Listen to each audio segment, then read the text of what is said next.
Good morning students. आइए आज हम सबक सैर पढ़ेंगे।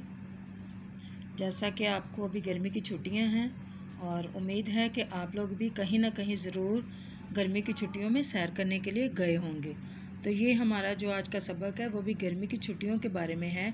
तो आइए हम इसकी पढ़ाई करते हैं। गर्मी की छुट्टियाँ। इस बार हफ्सा, साद और दानिश ने ये सोच रखा था कि गर्मी की छुट्टियां गुजारने कोयटा जाएंगे।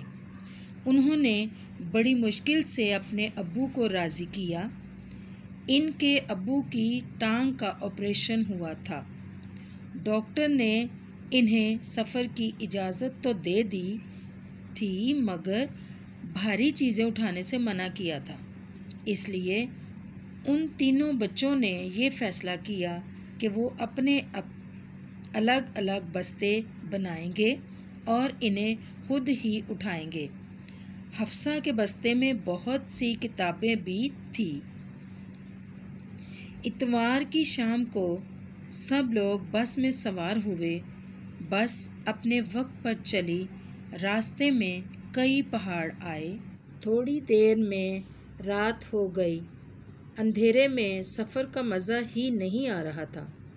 ना तो बाहर कुछ देख सकते थे, ना सो सकते थे, क्योंकि टेप रिकॉर्ड का शोर सोने नहीं दे रहा था।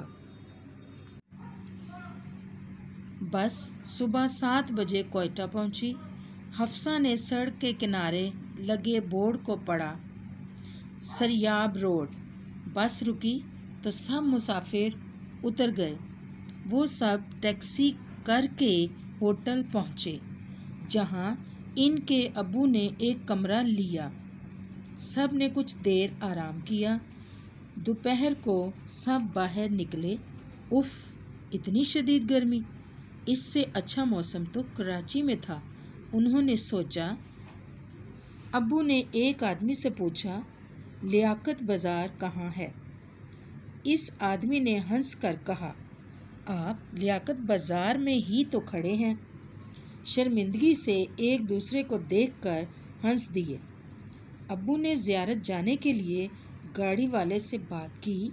इसने अगले दिन सुबह आने का वादा किया। अगले दिन सब ज़ियारत के लिए रवाना हो गए। गर्मी बहुत थी, इसलिए जगह जगह गाड़ी रोककर झरनों से मुंह हाथ धोए और पानी पिया। झरनों का मतलब आबशार, जैसे पानी आबशार से गिरता है और वो जगह जगह रुके, और उन्होंने अपने गर्मी की वजह से हाथ और मुंह बार बार धोए और पानी पिया। रास्ते भर वो आलू बुखारे और सेब के बाग देखकर वो हैरान भी हुए और खुश भी। 3 घंटे बाद ज़ियारत पहुँचे। ज़ियारत बहुत खूबसूरत था। हर जगह सब्ज़ा ही सब्ज़ा था। दरख्त भी थे और गुलाब के पौधों की बाड़ें भी थीं। ठंडी हवा चल रही थी और हर तरफ खुशबू फैली हुई थी। दोपहर हुई तो उन्होंने एक होटल में खाना खाया। खाने के दौरान ही आसमान पर काले काले बादल छा गए और गरज चमक के साथ बारिश शुरू हो गई। वो सब बहुत खुश हुए। खाने के बाद साद और दानिश क्रिकेट खेलने चले गए। हफ्सा अपनी अम्मी के साथ टहलने लगी। कुछ और बच्चे भी उनके साथ खेलने आ गए। वो लोग बलोची बोल रहे थे। इनकी ज़ुबान उन्हें समझ में नहीं आ रही थी, मगर फिर भी उनसे दोस्ती हो गई। शाम को सब कायदे-आज़म की रहाइशगाह देखने गए। रहाइशगाह का मतलब जहाँ पर कायदे-आज़म का घर था, जहाँ वो रहते थे। वहाँ पहली बार उन्होंने अखरोट के दरख्त देखे और बहुत हैरान हुए। वहाँ के मुलाजिम से मुराद वहाँ के काम करने वाले। मुलाजिम ने कायदे-आज़म की वो ख्वाबगाह खोल कर दिखाई जहाँ उन्होंने बीमारी के दिन गुजारे थे। साथ ही इनके डॉक्टर और मादरे मिल्लत मोहतरमा फ़ातिमा जिन्ना, मादरे मिल्लत, मादर का मतलब माँ और मिल्लत का मतलब कौम, مادر ملت یعنی قوم کی ماں، یعنی جو مادر ملت محترمہ فاطمہ جناح تھیں وہ قائد اعظم کی بہن تھیں، کہ کمرے بھی تھے، ہر چیز بہت سنبھال کر رکھی گئی تھی۔ پھر سب ریسٹ ہاؤس واپس آ گئے۔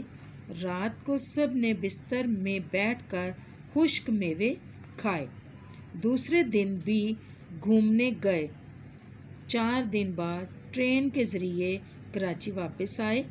ٹرین کا سفر بس سے بہت بہتر تھا۔ راستے میں بہت ساری سرنگیں آئیں جنہیں وہ گنتے رہے۔ کراچی پہنچ کر انہوں نے سب گھر والوں کو سفر کا حال سنایا اور ساتھ ہی چیری اور خشک میوے بھی دیے۔